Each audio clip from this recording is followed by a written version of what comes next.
Hello,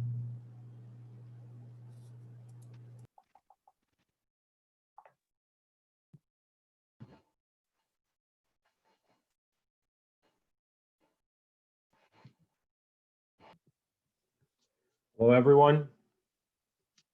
Welcome to ITS 520. Hello. So let's get started. So let's go to the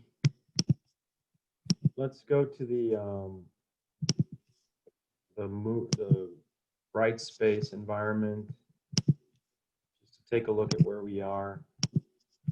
All right, so you should be looking at the bright space environment here.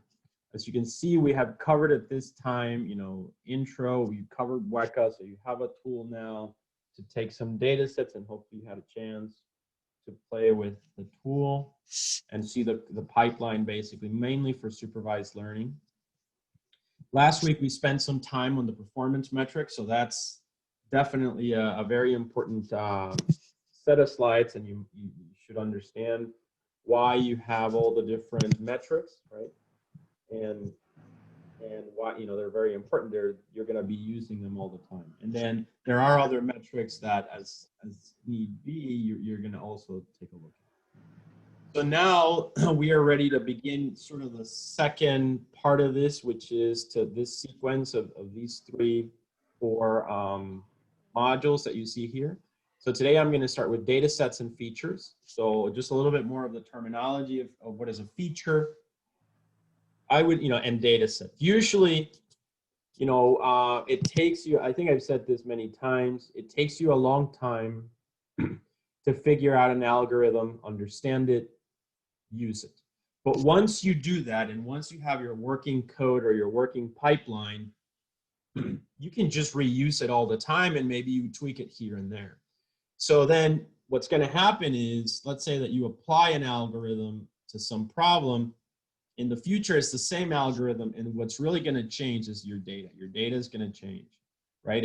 For every problem. And so data sets and features are a very important issue that must be addressed in machine learning. And usually they will consume a lot of your time, all right? So once you have the algorithm going, and you're just reusing the algorithm, it might take you 20% of your time will be just tweaking the algorithm. 80% of your time will be dealing with the data.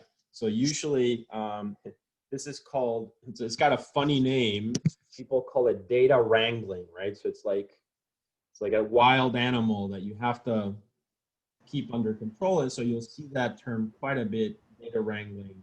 And it just means that, dealing with the data, getting it ready for machine learning. So far you have, when we did the WECA examples, we had data sets that we were just using, MNIST, IRIS, and so on. And those data sets have been constructed, basically to teach machine learning. So they are done, and they make the whole data wrangling process very easy because it's non-existent. However, you might ask yourself, well, how did people go from the messy world, chaotic world, right, into a data set like MNIST or IRIS? So there was a whole process for that, right? And that's, that's data collection, data wrangling. So that's the set of topics that we're going to cover now.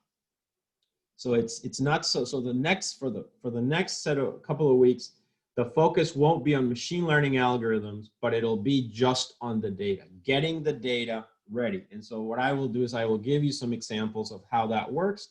Hopefully from those examples, you'll be able to sort of extrapolate to your own problems. Okay, I would have to do something similar to this. But it's really always a pipeline from messy, chaotic world, right, where you're finding your problem, to conversion to the actual data set that's going to fit into your program, such as WECA or one of those. All right, not WECA, sklearn, TensorFlow, and PyTorch. Whatever you're using, it doesn't matter the tool. You still always kind of have to follow the same approach for dealing with your data. Now, nowadays, there's a lot of libraries to help you data wrangling, with dealing with data, especially once you've sort of collected it in a rough way to get it ready for machine learning.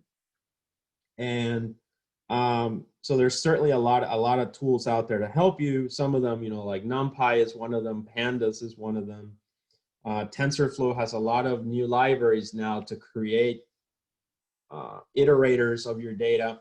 sklearn has a lot of tools. So there's a lot out there, but at the end of the day, you know, good programming skills in Python are really what you need, because you can always do everything from scratch. You can literally just write the code yourself.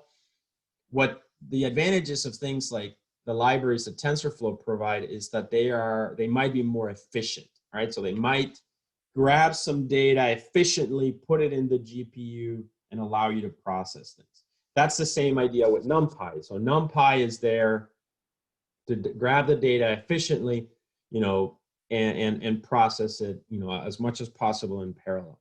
So that's why, you know, we need to learn about that. But before we get to NumPy arrays, we're just going to go through these topics today. Start with data sets and features, you know, dealing with your data. And then after that, how do you get your data from, you know, sources? So, you know, our main source will be the web. So we're going to do what is called data scraping, which is basically, you know, like going out into the internet and grabbing your data. You may be familiar with a web crawler, so it's a similar idea. And then we have, you know, Twitter. So both of these, data scraping and Twitter, are homework assignments that you will have. And so I'll probably assign the first homework assignment of this today. It'll just be a straightforward dealing with Python problem. You might use Scholar for this if you'd like, or you can use your own computer. This one is really it's up to you.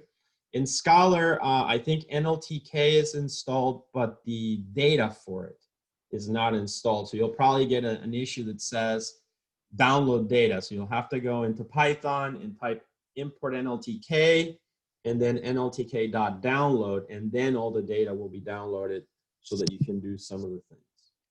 All right, so anyway, we'll start with data sets and then just go through this sequence.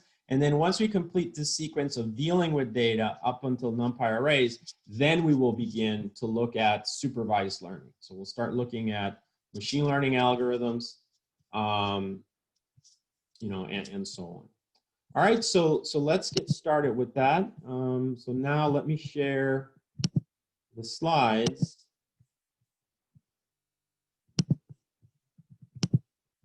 All right, so you should now be seeing the slides, right? And the focus is going to be data sets and features, okay? Now, before I continue, are there any questions? No, Taro, you can go ahead. Mm-hmm. All right, so if there's no questions, let's go ahead and continue. So here we're going to look at features. You know, what are features? I've mentioned this many times. This is a key. Understanding what a feature is, what a sample is in your problems is very important. And then how to extract features in particular, right? So how do you go from raw data, from chaos, to creating structure for your data so that machine learning can actually infer things? Right, so data sets are really the most important, you know, one of the most important aspects of machine learning, you know, because they actually represent wealth, right? So we are at the point today in society where your personal data, or the data on the internet is actually translated into wealth. And so people are always trying to analyze data using all these techniques. So the data sets are central to machine learning. So, you know, Kaggle is a really good source of data sets. I strongly recommend, if you haven't done so already, that you create your account there and start downloading, you know, start playing with the data sets there. They usually have challenges and problems. That's certainly something that you want to do. Now, keep in mind, data sets are big, okay, nowadays, and that is what is called big data. So the algorithms that we have are very data hungry, and that's one of the actually problems with machine learning is that, you know, machine learning is not a human, right? So you must understand that. So people make a lot of hype about AI and everything, but really we're not there yet, because AI, you know, children learn very easily, right? So they learn from, and they don't need to see 1,000 examples to understand something. They see one example and they learn. And whereas algorithms and machine learning are what is called data hungry, which basically means that they need to see the same sample a lot of times. Okay, and usually that's why you actually feed the data to an algorithm, the same data, you know, 20 times. Right? When you do machine learning, you'll teach it, you know, you'll teach the algorithm, you know, this word is associated with that word, but if you only do it once, it will not pick it up. You have to do it so you literally sometimes give it that same input multiple times. Okay, and so that's, you know, one of the issues there. You need a lot of data to train a machine learning algorithm. So what is better to have? The most powerful machine learning algorithm and small amounts of poor data, or lots of data, even if our algorithm is not the best? So what do you guys think? Which one of these would you think is better to have? The most advanced, sophisticated, state-of-the-art deep learning algorithm, but with small amounts of data, or having tons of data, even if you're using the simplest, oldest machine learning algorithm like KNN or naive Bayes? Having better data is much better, because crap data in, crap data out. That's right. Garbage in, garbage out, right?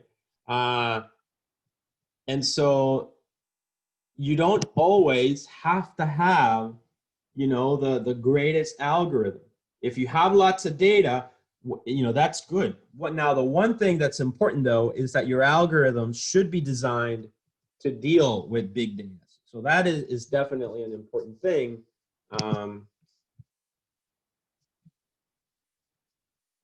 Yeah, so you want to have,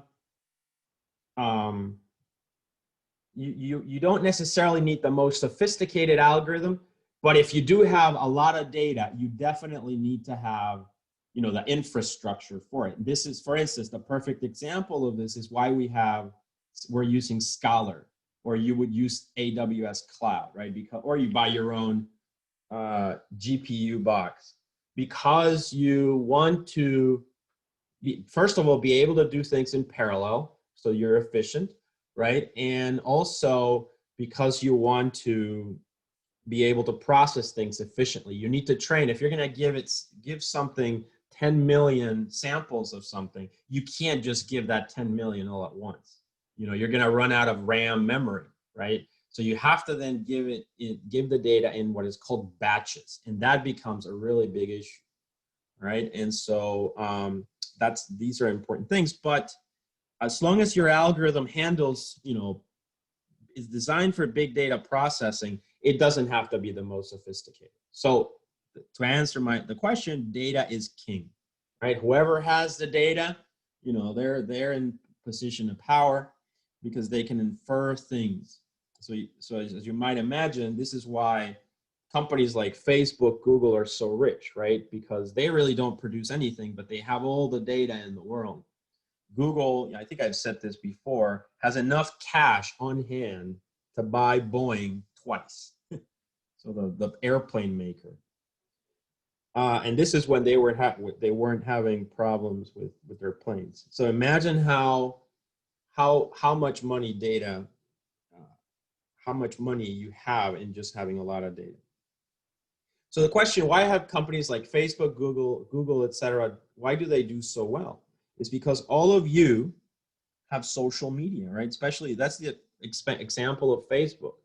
Facebook has been around for since 2004, I think.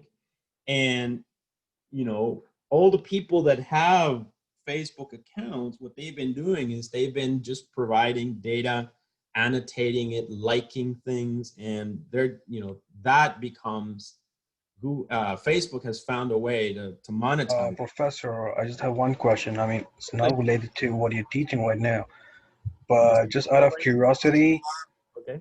the other day I was thinking about something, and I just wanted to search that on the Google.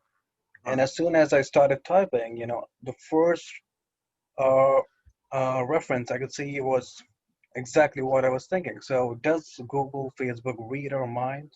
Yeah, I think they're reading your minds, actually. No, what happened, you don't have to, don't tell me what you were searching, but what I can tell you is that you're not unique, probably. And although it might How could seem, be that particular thing, exactly what I was thinking was right in front of me. yeah, no, Was I get insane. it. How did they read your mind? And, it's a combination of things. I would argue that what you were thinking seemed to you unique, Mhm. but there's probably 1,000 people in your area that have thought the same thing. Right. And because it was unique, it was actually probably better for Google to isolate it because it was a kind of a unique thing that people are thinking. And you whenever you ask questions or think about things, you think in a certain pattern, which we all humans follow certain patterns of speech and language. And so Google is very good at that, at finding patterns in language. It's one of the things that they spend a lot, natural language Yeah. processing. I guess that's what they call the target advertising. What? I mean, Facebook, you see all the ads which are related to you. So that are like target advertising. I guess like they Yeah, only well, you target to the should internet. know that, you don't have any privacy anymore. I mean, cookies and all of that don't exist. So what, Right. it used to be that 10 years ago, you would browse, clear your cookies, everything is gone because everything was stored Mhm. locally. Things don't work like that anymore. And it's virtually impossible for you to delete things because everything you search now gets associated with several identifiers. It gets associated with an internal phone identifier like iPhones have, but it also gets associated with your MAC address of your computer, information about your specific browser, your external IP of your internet provider. And so even Right. though a lot of that information is encrypted, because you're using the search engines of Google and these companies, they find ways of getting that information. So everything you search is associated with these identifiers. And then there's a profile of you on the internet. Oh. And, sorry? Right. Got it. Yeah, and so um, because of that, they have that profile first of all. So everything you search is associated with this profile. And so immediately when you're in the search engine and they know the profile that you're looking for. And on top of that, you were probably thinking something very unique and you were probably following a standard speech pattern when you were typing things of keywords and how that, and very likely other people have thought about it. So in your area and so they were able to really quickly show you that item. Does that All make right. sense? Yeah, that answers my question. Thank you so much, Yeah, Professor. it's how it works. Yeah, it's scary, but I know it's scary. It scares you. yeah. Until they have legislation, like actual legislation, to address this issue, it'll never go away. Because it's impossible to delete the data and you have to literally, they would have to, by law, you know, force the companies to erase things. Right. All right. So let's go ahead now and continue. Okay. So the companies here, Facebook and Google. So we kind of discussed this already. You're creating data for them, and so they have billions or terabytes or petabytes or even bigger than that of data, and they can process it, and that's why they actually have implemented all these algorithms because they constantly want to find more value in the data that they have accumulated. All right, so what is the, oh, sorry, so this is not, should not be there. But let's think of it as an example. So what would be the difference between a regular data science class like this one, 520, which is just a standard general machine learning class, and a data science class for a specific field, like say cybersecurity, manufacturing, you know, self-driving cars, you know, all that. What would be the difference? Well, the difference is really the data. You know, machine learning, what I want to say there is that machine learning is really a set of tools, right? It's a set of tools. You can take a top-down approach and just kind of learn the tools in the cloud. You can take a bottom-up approach and you can start at what is calculus and, you know, what is programming and build from that. You know, you can take both approaches. At the end of the day, it's a set of algorithms that you want to implement efficiently. But the thing that's going to change from problem to problem is the data itself. All right, so for instance, for the Facebook problem, it's going to be text, images. If you're talking about cybersecurity and network security, it's going to be network packets, right? It's going to be log files. Logs, which logs are text, right? So in Linux, everything is a file, and in logs are text. And so really, that's the thing, that's the difference from area to area. So some of you will probably go to machine, you know, if you do machine learning at some point in the future, which I'm betting you will, some of you, if you go into cybersecurity, you're going to come across it at some point, and your data is going to be things like network packets and logs. If you go to, you know, like advertising, Facebook, that kind of thing, it'll be text and other kinds of information. But everything else is the same. So the algorithms are the same. It's really only the data that changes. The machine learning algorithms do not really change. So in this class, what I like to do is I'll introduce the algorithms and we'll look at different problems. So for instance, the next 2 weeks, we'll be looking at text-based problems like getting data from the World Wide Web. You know, one of the problems with data is because of privacy concerns, nobody makes it available. So no bank is going to say, oh yeah, here's my data, look at it. Of course not, because of security reasons. Healthcare data, no healthcare data will become available. And so we are really limited in the data that we have to data sets that are available on Kaggle, or your own data, which you have obtained from the internet, or like if you simulate a computer network, you know, those kinds of things, simulating your own environment. But it's very difficult to obtain actual data because of privacy concerns. So what changes is how the data, you know, the data that we obtain is represented or converted to what we call features, samples, and classes, okay? Which are the three keys. నా charging పెట్టవా phone అక్కడ ఉంది please Could you mute your microphones, please? Pitch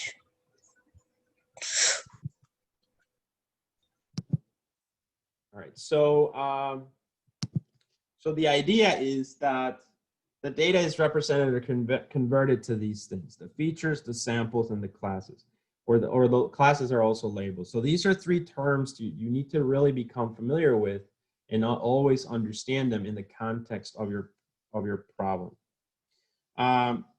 So we will explore data sets in more detail. So the characteristics of data sets. So when thinking of a data set, think in terms of a matrix. Now, so what is a matrix and a vector? So usually, whenever we think in algebra or in programming, we think of a variable of one thing, right? But as it turns out, when you're doing things in parallel, it's very nice to think in terms of sets of data. So you might say, instead of just one, I have 3, 7, 5. Now, if I have to perform an operation like, let's say, multiply the number by another number, let's say like 2, Well, I could take the one approach, which is x equal 3, right? And so 3 times 2, and then that gives me 6, and that's great. Or I can try to look at other ways of parallelizing the data, right? So by looking at, for instance, that 3, 7, 5, and then multiplying that times 2, so I can do that in sort of in parallel all at the same time, or let's call it efficiently. And so now I would end up with 6, 14, and 10. You see? So the idea there is that we all intuitively know how to represent data in a variable like 3, but now we're gonna realize that when we deal up with big data, we have to actually consider things in sets of data. All right, sets of data like this one, and that brings, that basically then means, okay, what do we call these things? And there's a field in mathematics called linear algebra. Linear algebra, and this field in mathematics basically deals with these kinds of ideas as well. And they just happen to call these things vectors.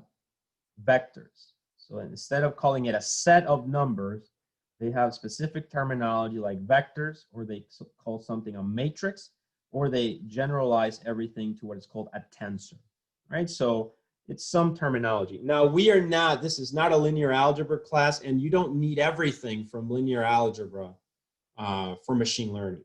So if you think about it, linear algebra is actually a simple and nice area of applied mathematics, but it's part of the sequence of Calc 1,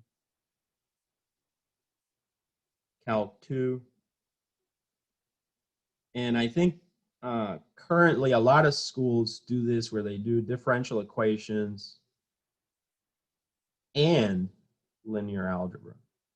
So this is very common, actually. They put linear algebra, these are usually like 4-credit classes instead of 3. And I don't know how much, I don't remember how much they dedicate to linear algebra versus differential equations. So if you ever see this and you get, oh man, I can't write today. So if you ever see this and get discouraged by, you don't want to be an engineer, just be aware that, linear algebra being placed where it is in this sequence is more of a convenience thing, because they teach these 3 classes to all engineering students. But really, the linear algebra that is used for machine learning does not really require all the calculus that is discussed in these topics. Okay, so you can, in fact, what happens is that linear algebra is used for other things, right? So it's used for physics, chemistry, and then they have their other problems where they need a linear algebra for calculus and things like that. So my point is that we don't need the whole of linear algebra for machine learning. Basically, there's at the same time, there's a lot of interesting ideas in there that are very helpful for machine learning.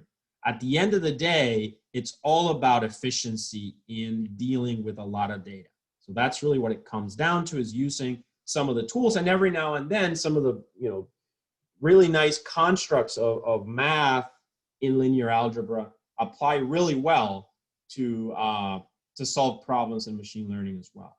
Okay, but in essence, the idea of linear algebra being in there is really because only part of it, one part of it, and I would argue the part that doesn't really require that much calculus is needed to have a better grasp of machine learning. And in particular, so that you can understand this idea of vectors, matrices, and tensors, which again is just a way of thinking of sets of data. So what I'm going to do in this class is I'm going to, I will never pretend that I'm teaching you linear algebra, but instead we're going to cover some of the techniques via NumPy. So we're going to use NumPy, which you saw. We're going to do a lot of exercises of NumPy so that you can develop like a muscle memory of understanding how to deal with some of the processing. The goal of dealing with vectors and matrices through NumPy and through these ideas of linear algebra is to achieve the goal of speeding up your processing and being more efficient, okay? So that's really important. But just be aware, linear algebra would also teach you some very interesting concepts, about things and things that are actually quite useful. All right, so I wanted to kind of stress this, just a place where this falls into what we're doing. And if you're more interested in learning, diving a little bit deeper into this because you feel it'll help you with understanding vectors and matrices, you can send me an email. I can recommend a book that's really good. It's called Linear Algebra for Machine Learning. So it really only covers the topics that are useful. But in essence, as I said, this is just so that, again, to deal with the data, right? So you want to efficiently perform multiplications, just like I did this multiplication over here. You're going to be doing a lot of those in machine learning, right? And so that's what you need to, that's why this is very useful. Now, in this class, we are taking, sort of, you can call it a top-down approach. So that means that we're not really starting from scratch and building the algorithms. Instead, we're going to be using a lot of libraries. But even though we're using a lot of libraries, as you will see, we will still need to have some intuition of how to grab the data efficiently and process it, okay? All right, so anyway, are there any questions about anything that I just said?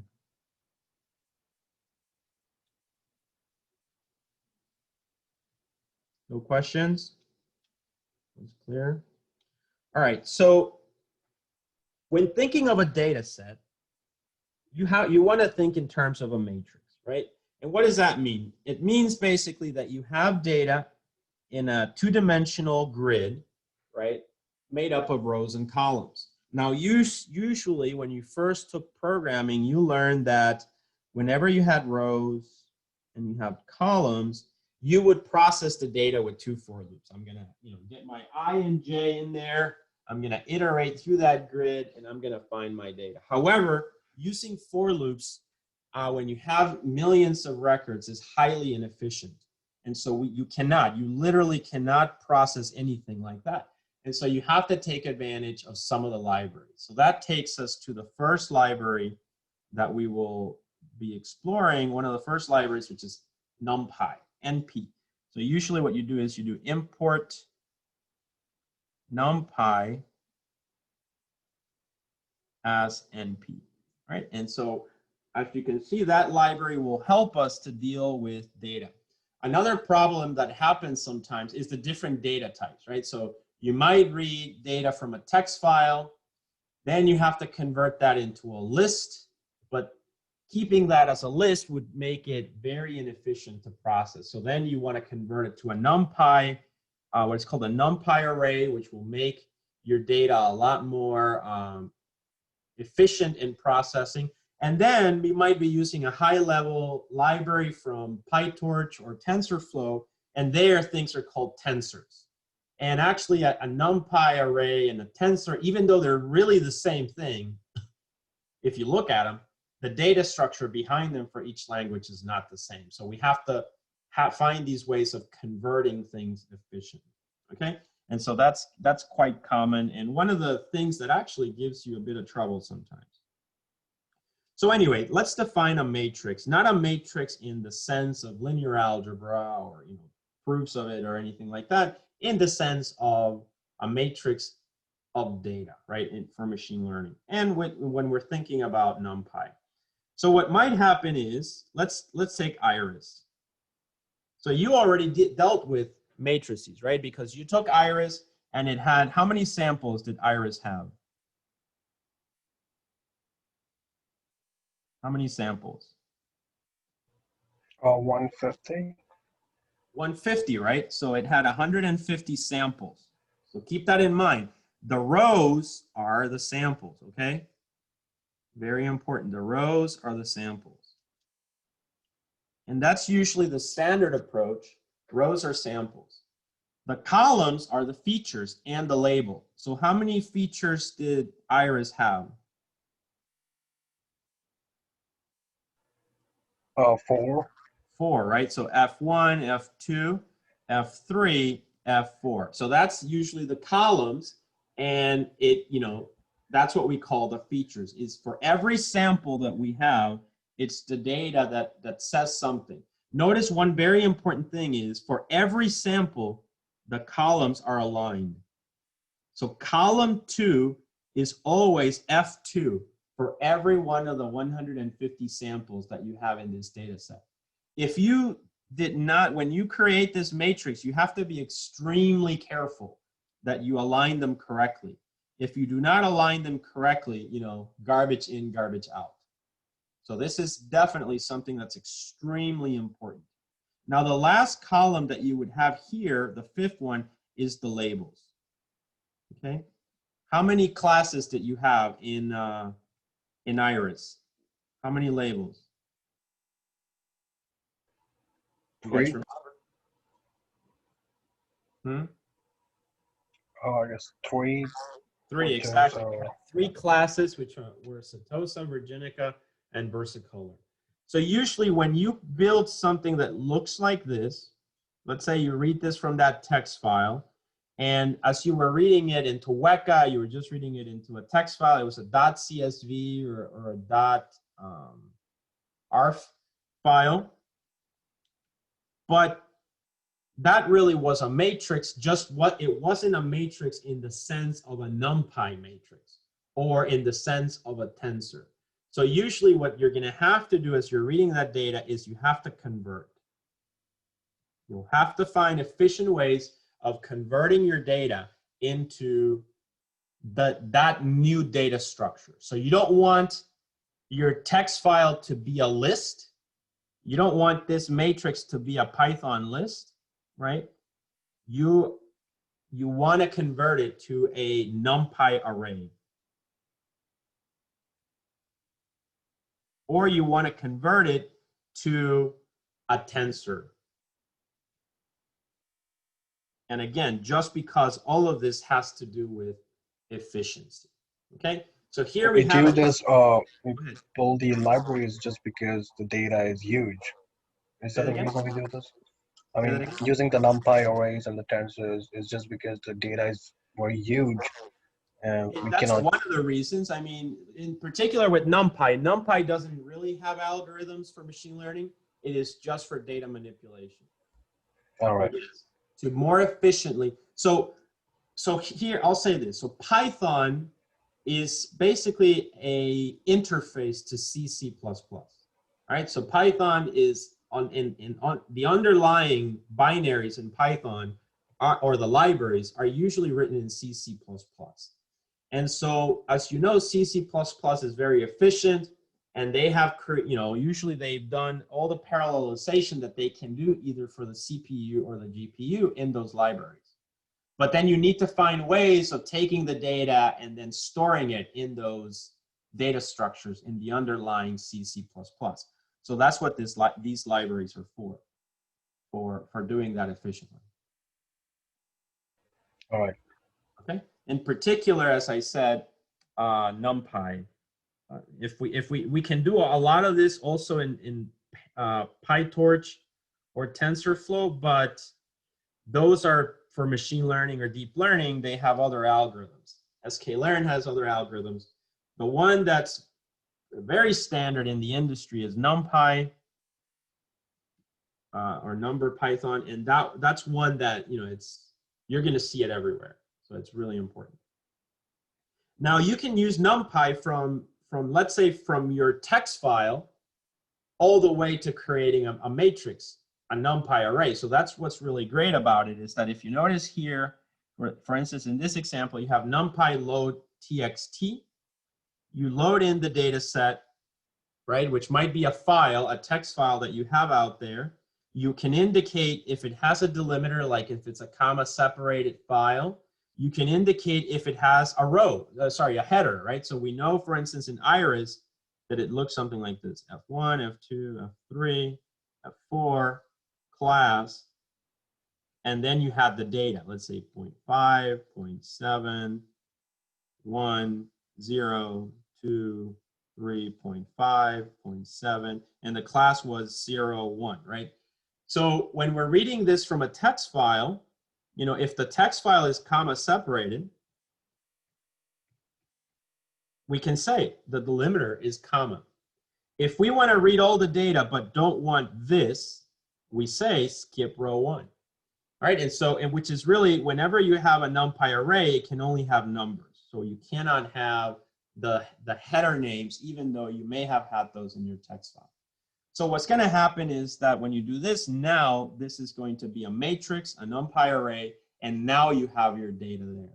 And now efficiently, you can extract information from that. So instead of, as I said, instead of having to use a whole bunch of for loops to extract a column. So let's say, for instance, I want, again, I have Iris, right? And it's got F1, F2, F3, F4 class, and then sample 1 all the way to sample 15. So we're going to learn this, as I said, the best way to go through this is by doing a whole bunch of exercises, and we will do those in a few weeks. But for now, let's say that I just want to separate. I read all the data in, but I want to have one separate set of data for the classes, and then one separate set of data for the exits, for the F1s through F4. So what you can do is you do operations like this. This is called slicing, right? So this is the way that you should do things, because they are highly efficient. You know, something that would take you 20 minutes for you to wait for those for loops to finish, this will do in seconds, okay? And so it makes immediate sense once you start doing these things that this is the preferred way. So it's got a specific notation where you specify here, for instance, you know, comma separated, right? So this implies like the rows and the columns. So this would be rows, rows, and this would be columns. So then you specify what you want to do. So for instance, when you put just a single colon in there, then that means that you mean all. You mean all. Okay, so for instance, if I put colon here, I mean all rows. I'm going to want all rows. I'm going to slice all rows, but then I need to say which columns I want. So, you know, here we have a couple of options. So if I want just these from F1 to F4, then that means I want all rows, comma, and then over here I put a colon where I don't specify a value here. So it basically means from the beginning all the way to 4. So that's going to be 1, 2, 3, 4, and this is, or sorry, this is, this is 4. And then when you specify, you know, 0, 1, 2, 3. All right, so you specify then that you want basically not including 4. So you're slicing out all of these columns without this one. Now, on the other hand, if you want it all, then you would do this. But then you basically have the same data that you started with. Now, if you just want this one, if you just want the classes, then you do the same. I want all, but I only want 4. You could also do other tricks, like you could do, I want all rows, and then I just want a few columns. So I want column 1 and column 3. And then it'll slice it out for you, okay? And so that's called slicing, and it's a very efficient procedure. And you will, whenever you write, as we start writing, switching over to sklearn and other libraries in machine learning, you will start using this to manipulate your data. Are there any questions about this? Not so far. So far. All right, let's keep going.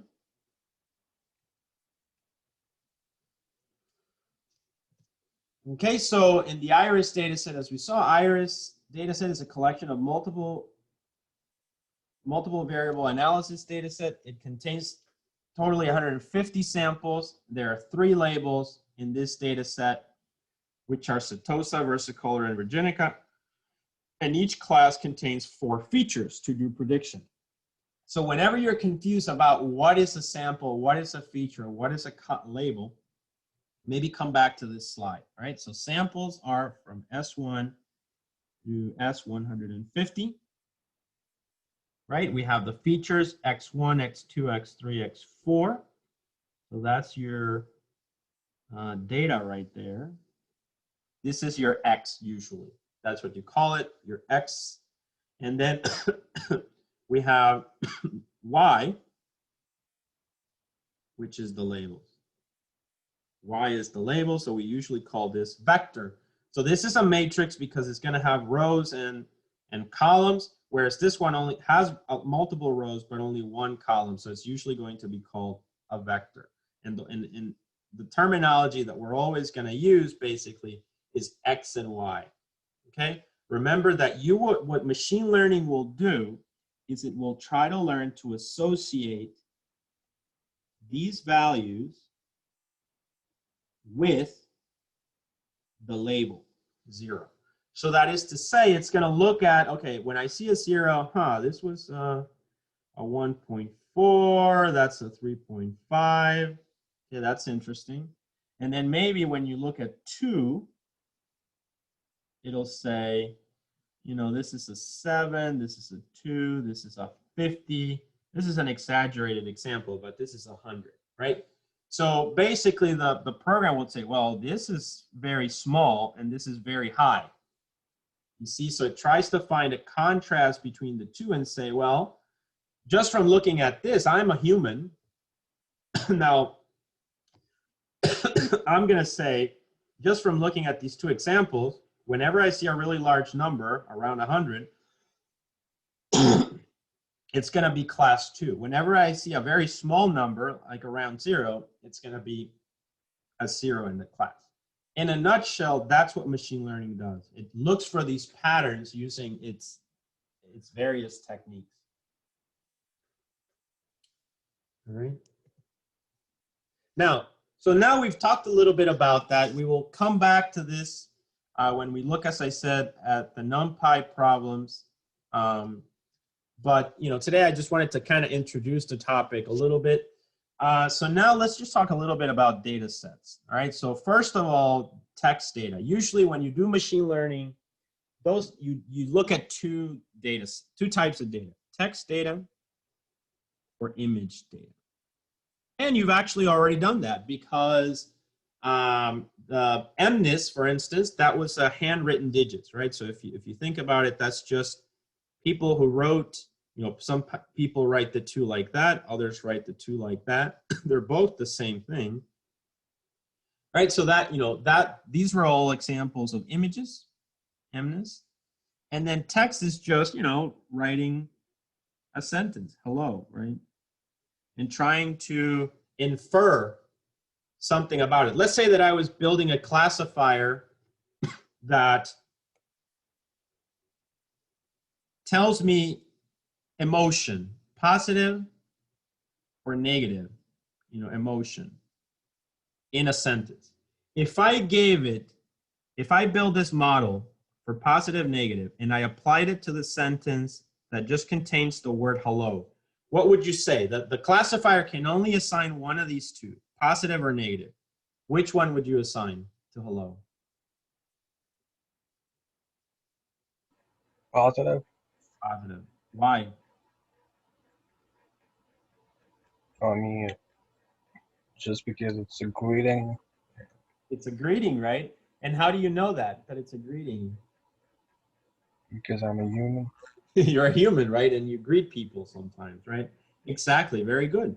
And so that's, you know, that's it. I mean, that's what a classifier also does, but a classifier needs to learn about greetings somehow, right? And associate greetings as you did with positive versus negative, okay? And so that's what, in essence, what we're doing. It's all about automation.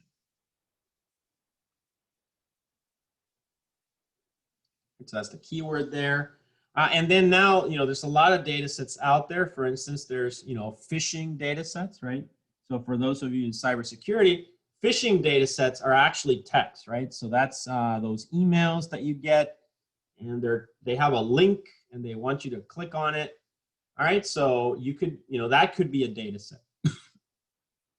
That could be a data set for you to, you know, build a filter. Whenever you get phishing emails, you want to really not accept them, right? You want to reject them. So that's a type of data set, which is mainly text data. Images could be, you know, pictures of cats, right? So you have a cat there, right? So that's, you know, and then you have certain considerations about it. Is it, you know, gray, what is called grayscale, right? So it means it's just black and white. It just varies in the intensity of the gray from 0 to 255. Is it color? If it's color, you have the fact that color images are actually 3 RGB, right? There's issues with the size. You know, what happens if I have, right? There's issues with positioning. Let's say I have a car that I'm trying to detect, but what about this one? It's not even a complete car, right? So you have all of these problems to deal with, okay? But those are data sets. And then how do you represent this in memory? Well, as it turns out, an image is also rows and columns, right? So the simplest representation is to make every pixel a feature. So if I have an image that is 28 by 28, and every pixel in it, every cell is a feature, how many features do I have?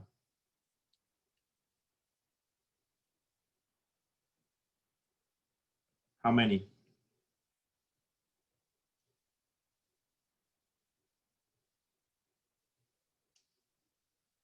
So these are exam type questions that I like to ask. I give you a little problem like this. And I say, 784. how much? I mean, if the picture is of like 28 by 28 and every pixel is a feature, so it's gonna be like 784 features. Yep. No, you're right, 784. So that's the size of your features. Now imagine a high resolution image that is 1,000 by 1,000. Believe it or not, computers will have a hard time, you know, like these very powerful big data algorithms, you know, will have a hard time with a color image that is 1,000 by 1,000. So you can't even really process them, and that becomes an issue where you have to downsample them or you have to figure out something, because although we've made a lot of progress in, you know, in computing and in parallel computing and deep learning and everything, there's still limits. You know, the hardware still is not to the point where you can just take any image, any data set of any size with any images of any size and expect it to work. All right, you always have to deal with these problems, and you know, and that's why that's why there's a term called big data, and that term really encompasses everything. You know, all these issues. Like, okay, if I have a really big image, it's RGB, and I'm doing a very complex deep learning algorithm. You know, what do I do? Well, you need to downsample. You see that? So all I'm doing, I don't expect you to like know how to process images from this slide. I'm just kind of motivating that every data set is different. Okay, every data set, you know, you process information differently.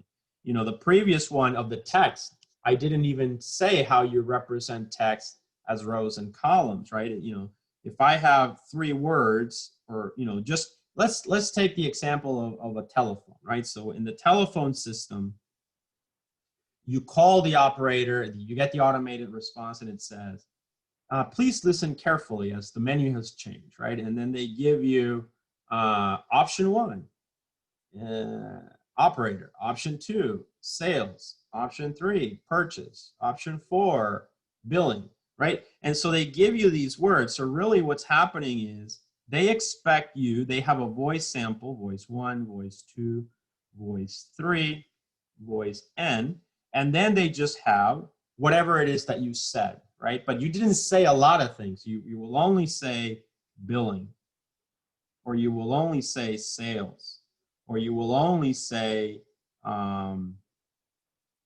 operator, right? Or something like that. And so every one of the speech samples has this label, but in some of them, this will be a little bit better than the other ones, right? In this one, if you say sales, it might be like that. This person actually said operator. And so they start to identify patterns so that they can assign a label to it.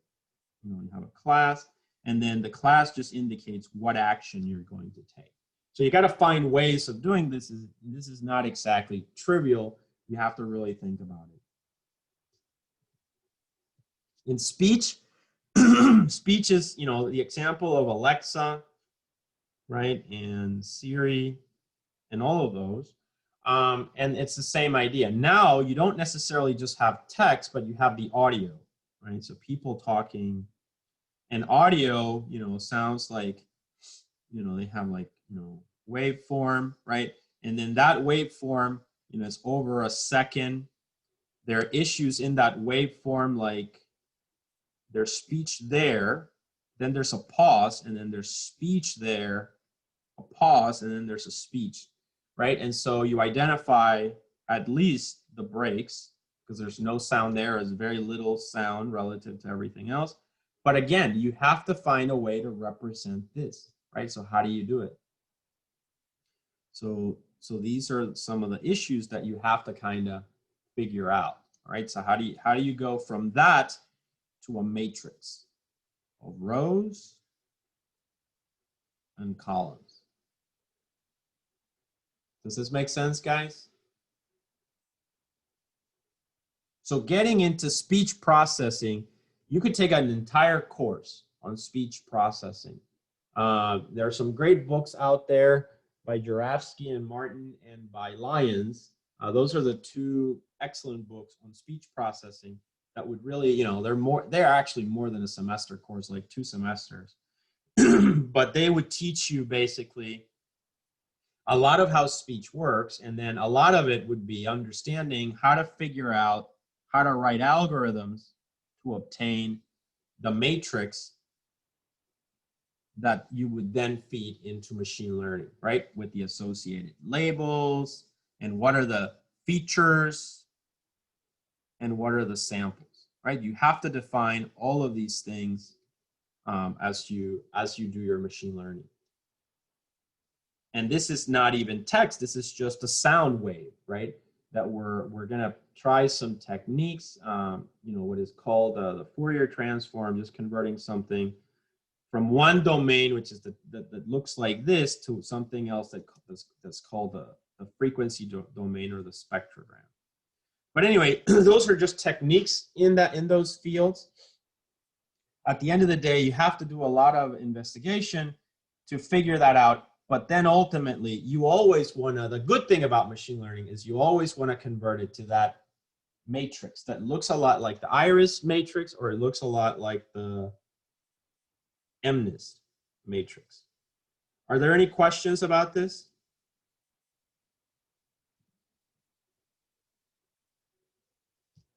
All right, no questions. NSO-KDD, so this is for cybersecurity, right? You know, and what I said, so in cybersecurity, what you have is, for network intrusion, you have packets. So now you have a packet. We know that the packets have headers, right? We have the Ethernet header, and then we have the IP header, and then we have the TCP header, and then we might have a payload, right? And the payload probably a little bigger. So now, let's say that you want to take a matrix of this data, so sample 1, sample 2, all the way to sample n, and then you have the features and the class. So let's do an exercise. I'm gonna have 1,000 packets, right? So I define that the sample is a packet. the class is simple. I want to detect intrusion or not intrusion, right? So 0 and 1. So it's like, you know, found an attack, no attack. So let's use that. No attack. Attack. So what you did is over the last year, you recorded all the packets and you associated with them labels, right? So somebody said, oh, these packets were fine, there were no attacks, but on this day we had an attack and these packets were attacks, right? So they have that data. So we know that these are 0 and 1. What would you, so now you have the question of the features. First of all, how many features, right? And what would be your features? So let's do this exercise. What do you guys think? What would be the features for this? Remember, it's every packet, right? Every packet is a sample. So the data has to come from the headers in the packet. So what could you use for just one? Keep in mind that all packets need to have the same column. So for instance, if you have UDP packets and TCP packets, you would have a problem because some packets have UDP headers, but others have TCP headers. So you're not gonna, you won't be able to be consistent. So you have to choose in our simplest form to, let's say we're just gonna do TCP packets. So now let's go through this exercise. What would be the features per packet?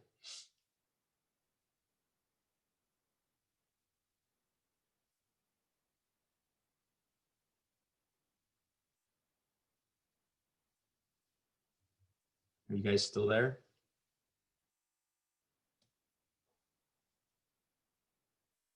Yeah, I think we're still here. I'm just thinking about it.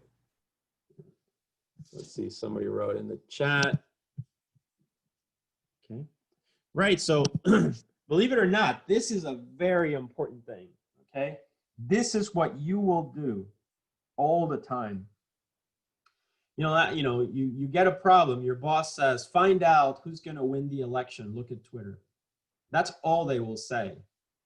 You have to go in and, okay, frame that like this as a machine learning problem. Or they might say, we have these security cameras out here. Find out whenever we have stray dogs on the property. Okay, how do I do that? You know, you gotta, again, think of all these things. What are the samples? What are the features? What are the labels? Even before you think about which machine learning algorithm you're going to use. Right, an insurance company says, you know, find out information about potential customers and then find out how to advertise to them in Facebook. So again, you got to figure out something like this, right? So let's think about this problem. We already identified quite a bit of it. We know the labels. We know that a sample is a packet. Give me a feature.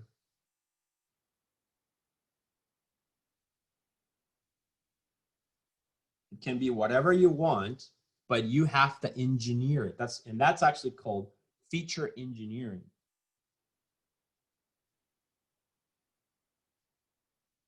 You have to figure these out. So, any ideas?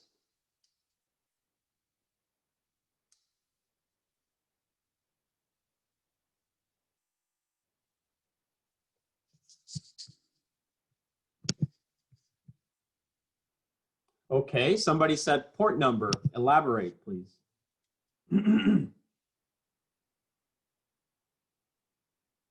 Josh, go ahead.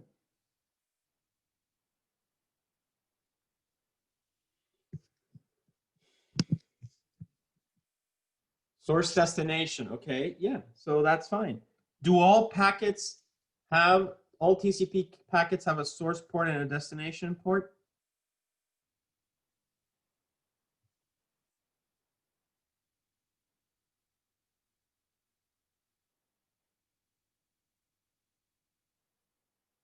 So let's assume that they do. So then now we would, okay, but let's assume that most will, right? Let's assume that most TCP packets will that we're using. Oops. And so now we have an idea. We have source port and we have destination port, right? And so they just became two of our features or a packet. So now we can say, okay, the source port, destination port, port 80, port 22, 23, source port, 4000. You see that? And now we're starting to populate this with values. What's another feature that we could have? One more.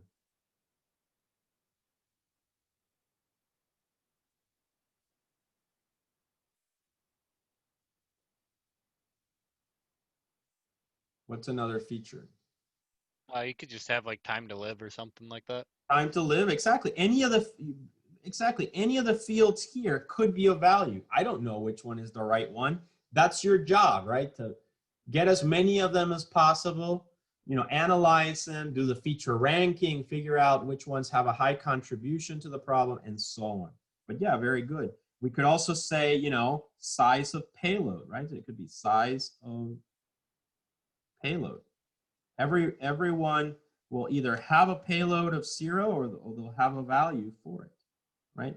No payload, something. And so we quantify these. Remember, these always have to be numbers, or they could be, for instance, we could do, is this a TCP packet?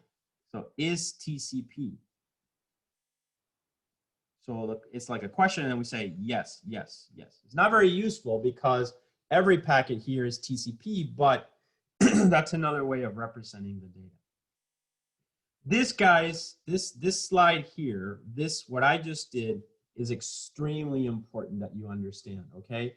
Think about other problems and how you would convert them into the matrix that is the format, that is of the format of something you would feed into Weka, like Iris or MNIST, right? So think of different problems and try to do that, because this won't go away, and it's actually quite important that you're aware of it, okay? Are there any questions about this part?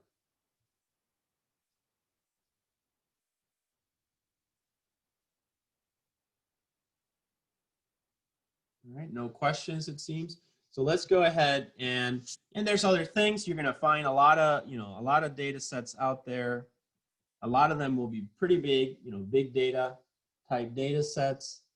Malware is another example. So I leave this one to you guys to figure out. Okay, I strongly recommend that maybe work in, it's not homework, but I would recommend that you work with your friend, and don't do it alone. What I mean is work with someone and discuss it, okay? So if I had malware analysis, how would I arrive, and for a supervised learning problem, how would I arrive at the samples, the features, and the class? So this may actually be an exam type question, right? So questions like this. So certainly think about it for a while. Maybe, if you want to ask me, go ahead, but try to figure out some features. And the features can be from 1 to, you could have 100,000 features in there if you'd like, figure out the size that you want. Obviously, the bigger the matrix, the more resources your computer will need to have. Okay. Fraud detection, that's another example, right? So where we have some statistics, probably in banking, right? We have some columns of information of bank transactions, dates, timestamps, and things like that. And from there, they have to infer, again, for this sample, is it fraud or not fraud? So we've talked about, hopefully that's a good introduction to this. We've talked about features quite a bit, and this is a term that you should not confuse going forward. You have to be aware of what it means. A definition of it is that it's ways to represent a sample, right? What we just did. We identify a sample as a packet, a fraud, a transaction, an image, piece of text, something. That's the sample. And then how are we going to represent that sample? What are the characteristics about it that we need to emphasize, right? And so those are called features. That takes us to what is called the vector space model. And the vector space model basically means that features are also, every feature in your data set is actually an axis in a space. So for instance, you know, if I have iris, right? So it has F1. So all the values from S1 to S150, right, in that column fall on that one, on that axis. What that means is that this axis goes from 0 to whatever n. And so for iris, that's probably a small, like 200 at most. And so what this means is that S1 has a value that falls here, S7 has a value that falls here, S12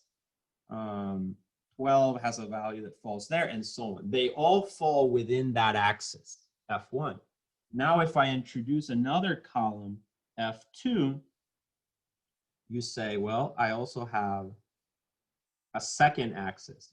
The implication here is that the axes are independent of each other. Although it's not obvious here, they should be 90 degrees. So they're 90 degrees. The best way of looking at it is in 2 dimensions, right? So they are 90 degrees. But the only implication there is that they are independent. So these two are independent. If you have 2 variables that are dependent to each other, then that's not good, because what that means is that if you know the value of F1, you can figure out the value of F2. So they're both really only contributing one thing at a time. So for instance, if you had salary and tax bill, right? Assuming you pay your taxes like everyone else, well, if you know how much you make, you kind of know the tax bill, right? Because they're going to be very correlated in some way. So these two are not independent. And that's not what you want in machine learning. What you want is for variables to be independent. So now for S1, right, this one has a value there. S7, this one has a value there. S12, this one has a value there, and so on. You can see now that for S1, now I can plot it to that point, because I look at the value on F1, I look at the value in F2, and I can figure out now in this grid where it falls, right? And so that's kind of how it works. So then, same thing, right? And you found your 3 points. So I represented sample 1 as that point, sample 7 is that point, or sorry, 7 was this one, and then sample 12 is that point, right? So that's what is the vector space model. I add a third column, F3, and guess what? I have another axis. So now I have 3 dimensions in this axis. And again, the same thing. S1 now falls over here for this one. S7 falls over here. And S12 falls down here. You see that? And so now I have 3. So now I have, well, that, and that one. So it really, the sample S1 in this space now falls kind of there, here. Okay? So that's the vector space model. It means that now in a space, we are representing our samples. And each sample, it doesn't matter if it's got 1 or 1,000 features, every row is nothing more than a point in the space. Now, what happens if I add, a 4th feature?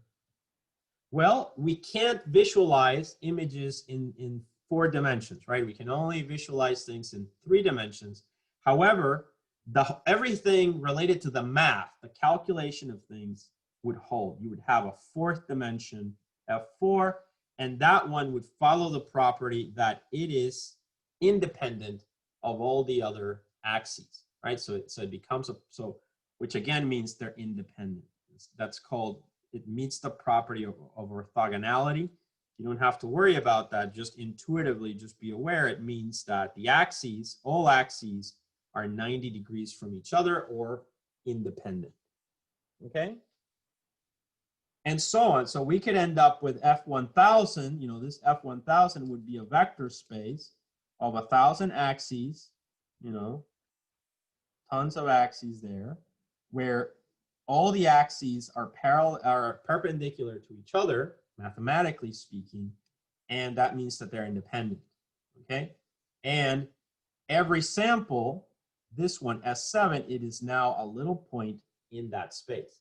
S150 is a point over here. The advantage to this is now we can start to group things, right? So we got some points that fall over here and some points that fall over here. We obviously have, we can say we have two groups of points. And so we can start now to kind of group things in these spaces. And that's what is called a vector space model. Are there any questions about this idea? This is another very, very important thing that you need to understand. So please, if you have questions, ask.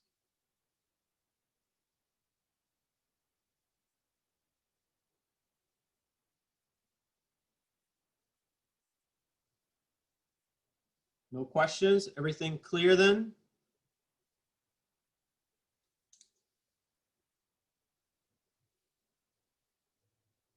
All right, then.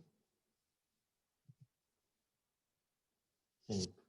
Types of features. So again, going back to this idea of sample 1, sample 2, S150, the features can be binary 1, 1, 0, 1, or they can be continuous values, 0.5, 0.7. They can't be letters. So you can't have an A in there, or you can't have X plus 2 in there, right? They can only be numerical values. All right, they can be real numbers, they can be integers, that's fine. But, you know, so that should be pretty straightforward. Dimensionality is the number of features determines dimensionality. So again, if I had, you know, F1, F2, and S1 to Sn in my data, now I have a two-dimensional space. F1, F2, and they are orthogonal. So the values in this column get here, the values in this column go there, and then we can figure out where the point is represented in the space, and that correlates to being sample S1. If it's 3, F1, F2, F3, then as I showed before, you know, 3 dimensions. This can scale up all the way to infinity, so there's really no limit to it. All the math holds. But as you imagine, as you start getting more data, it gets a little bit more complex, right? But that's the idea, that is what is called dimensionality. So for instance, the MNIST example, how many features did we say MNIST had? How many features in MNIST?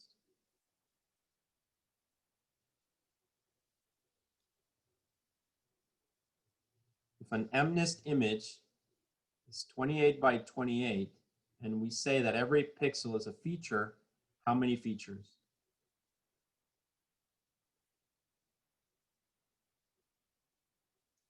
$784. Very good. Oops.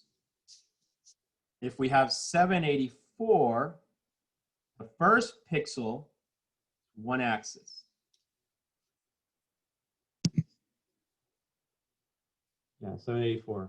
So the first feature is one axis.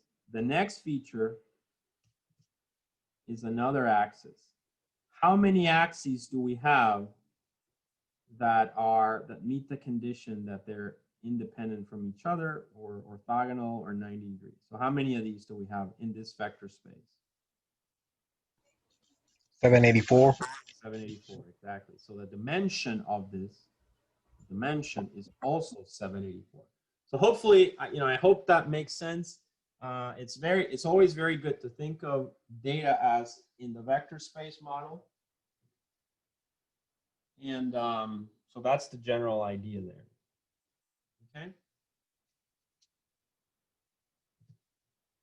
So let's see, what time is it? All right, so it's 3:20. Let's take a 10-minute break. I'll come back at 3:30. I'll start saving this video, and then we will finish up the slides and hopefully get into a little bit of the coding for today, just to get that get that going as well. All right, so I'll see you guys in 10 minutes.